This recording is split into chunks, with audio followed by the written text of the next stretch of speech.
What's good, everybody? So today I saw a topic that I wanted to discuss.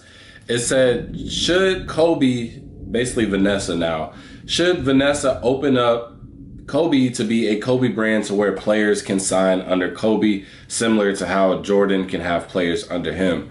And honestly, I think that would probably be the best, 100% the best route for the company to move. I think that it helps everybody's wishes because Vanessa, her basically her vision was to basically spread her husband's legacy as far as possible. So that means if you have a connection to Kobe, if you want to support him, you should be able to easily buy his shoes and things like that. And Nike, on the other hand, they were like, well, the Kobe's are limited. We know everybody wants them. So we're just going to make them super limited because that's how our business structure is. So there's kind of a divide between the two, which is how we have these really wacky type of Kobe releases as of now. Sometimes they're super limited. Sometimes they're fairly easy to get. Sometimes they're first come, first serve. It just hasn't been consistent. And also a lot of the colorways have been lackluster, which I think is just also a good reason why they should give these players access to be a part of the Kobe line, because I do feel like some of these Kobe's are being rushed, or not even rushed, is being lazy and being put out. But I feel like if you attach it to to an actual player, so for example, like Luka, I feel like that's not really.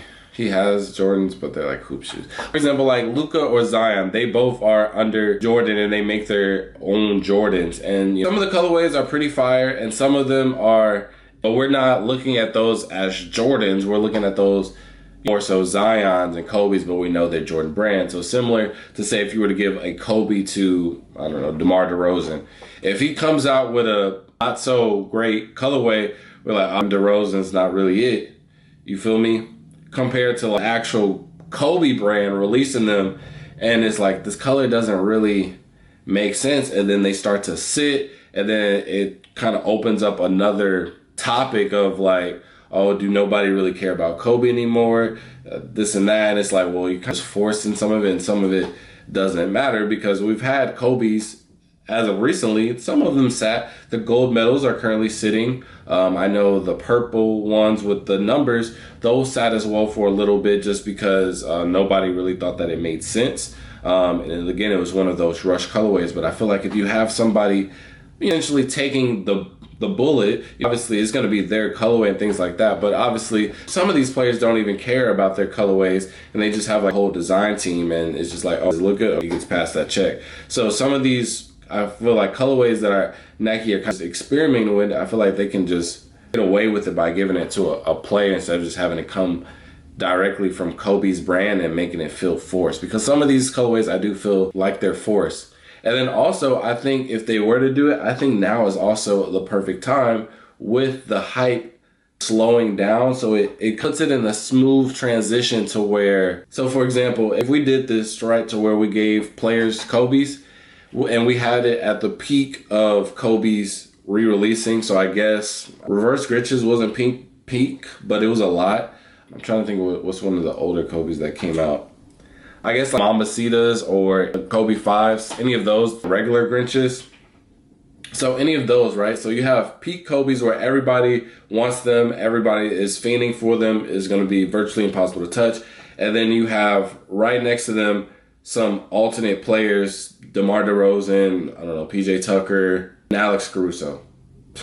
So it's like, okay, so now these three players, they just released theirs, but it's like everybody is trying to get these, so that's all their focus is on. And they're like, oh, well, these are just a broke version of these. But then if you have hype come down, which I think it has came down tremendously, I think they'll be on the equal level. And then it's just a matter of how much do you like Kobe to support his brand in totality, and also is this colorway good for you? But if it's like if already, because I think the Kobe 4 gold medals that just previously released, I think that was a good colorway. I think it was executed pretty good. So I wasn't really expecting them to sit, but I feel like if a good colorway that sits, then it's kind of on even playing field, and we're at the point where the hype is regulated post death to where I wouldn't say that it should be, but where it was at before. And so now that it's regulated, they're on even playing field, so you can release both without one kind of deteriorating people's attention from. So I think right now would be a perfect time if they were to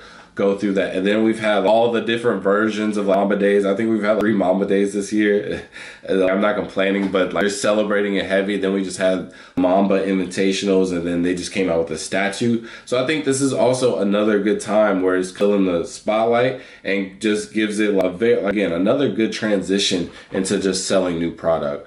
But the way that they're going right now, especially for example, like this pack that's going to come out next month in September, is just 5, in my opinion, just standard colorways. You have a home colorway, an away colorway, and then 3 just primary colors like red, blue, and a neutral gray. Boom. These are the most basic colorways ever. I feel like you can easily assign that to a player and give the home and away to somebody on the Lakers. I don't know who's on the Lakers that would wear it. D'Angelo? I don't know who he's with, but somebody on the Lakers, right? I think that would be perfect, and I think it would be a better sales pitch as well because you get Kobe and Russell. D'Angelo Russell fans. Nah, but I think that would just be the most beneficial situation. I don't think there's really a negative to it. I guess the only negative, and I think this is like, me personally, I think this is when it gets, when the fans and / supporters get a little bit weird and just kind of dictating like what Kobe would have done or what Kobe would have said. So I know there's going to be like this weird group out there that's going to be like, and Kobe Bean Bryant wouldn't want this kid on the team. Kick him out. We're not gonna buy his shoes because he doesn't play hard enough, or he didn't get their game-winning shot, or they messed up their parlay. It's gonna be people like that. I think that's just where it gets into the weird side of just being like just so tied to Kobe, and I don't know. I just feel like that was weird energy given off by certain people who may or may not have come out the woodworks as a fan, but I don't really see any negatives. I think that would be like only negatives is just who really deserves it, because I think that would be the main thing that people would just look really hard into as a negative to this whole thing. Because like I said, if the colorway is bad or something, they can just blame it on the player and not Kobe. And I feel like that just works out for everybody, to be honest, because every player is not going to have a fire colorway. You know what I'm saying? Everybody misses. Jordan's missed. LeBron has missed. Everybody's missed. So, but you guys can let me know what you guys think about even players, a Kobe line, and then also who do you think should be in the Kobe line? I would also be curious to know who y'all think, if they were to give out a Kobe line, who is deserving to be given a shoe and a colorway. So let me know all that in the comment section below. And with that being said, I'll see y'all in the next video. Peace.